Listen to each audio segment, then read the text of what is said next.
नमस्कार, आप देख रहे हैं न्यूज 9 नेटवर्क, जहां खबरों का सिलसिला कभी रुकता नहीं। मैं जानवी पोदार हाजिर हूं देश और दुनिया की तमाम छोटी और बड़ी खबरों के साथ। आइए शुरुआत करते हैं आज की खबरों का सिलसिला।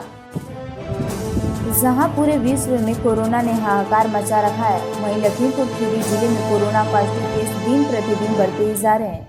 पूरी तरह लॉकडाउन खुलने के बाद बाजारों में भी नहीं दिख रहा सोशल डिस्टेंस का पालन, ना ही दिख रहा लोगों के चेहरे पर मास्क। लोग अपने घरों से बिना मास्क ऐसे लगाए निकल रहे हैं जैसे करड़ का कवच उन्हें ही मिल गया हो। कोरोना का डर अब लोगों के जहन से मानो गायब ही हो गया हो। साथ कोरोना के नए केस मिलने के बाद पुलिस प्रशासन की मुखिया पुलिस अधीक्षक पूनम ने शहर की पुलिस को मास्क न लगाने वाले पर जुर्माना का आर्थिक दंड के आदेश दे दिए हैं।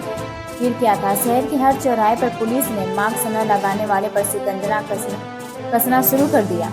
बिना मास्क कहीं चलानी रसीद तो कहीं ऑनलाइन कर रही पुलिस चालान। अभी तक पुलिस ने बिना मास्क लगाए 40 लोगों का चालान कर कार्रवाई कर चुकी है। खास बात यह है कि लेबर और गरीब लोगों को जो मास्क नहीं खरीद पा रहे, उन्हें पुलिस अपने पास से बिना कोई शुल्क लिए मास्क पहना रही है।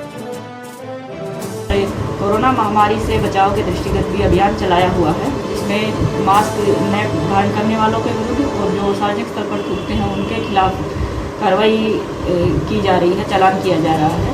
इसमें कल 4000 के लगभग चालान किए गए हैं और लगातार हमारी कार्रवाई जारी है और रोज चेकिंग का अभियान चलाकर इसमें चालान किया जा रहा है।